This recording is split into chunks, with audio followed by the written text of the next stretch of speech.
Hi friends, ரொம்ப நாளுக்கு அப்புறம் இன்றைக்கி தான் நான் வீடியோ அப்லோட் பண்ணுறேன்.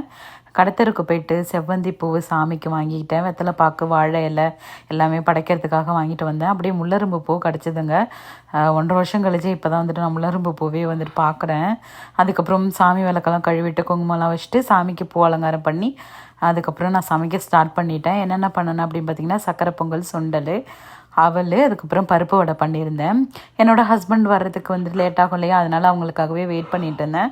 அவங்க வந்தோடனே 2 பேருமே சேர்ந்து நல்லபடியாக வந்துட்டு இன்றைக்கி பூஜை பண்ணி முடித்தோம். உங்கள் எல்லாருக்குமே ஆயுத பூஜை நல்வாழ்த்துக்கள். இந்த புது வீட்டுக்கு நாங்கள் வந்த பிறகு ஃபஸ்ட்டு செலிப்ரேட் பண்ணுற ஃபெஸ்டிவல்னால் ஆயுத பூஜை தாங்க. ரொம்பவே வந்துட்டு திருப்தியாகவே செலிப்ரேட் பண்ணணும். எல்லாருக்குமே இந்த வருஷம் நல்லபடியாக அமையட்டும்னு நான் கடவுள்கிட்ட பிரார்த்தனை பண்ணிக்கிறேன். இந்த வீடியோ உங்களுக்கு பிடிச்சிருக்குன்னு நினைக்கிறேன். பிடிச்சிருந்ததுன்னா கண்டிப்பாக லைக் பண்ணுங்கள், ஷேர் பண்ணுங்கள், மறக்காமல் சப்ஸ்கிரைப் பண்ணுங்கள். இனிமேல் வீடியோ வரும்.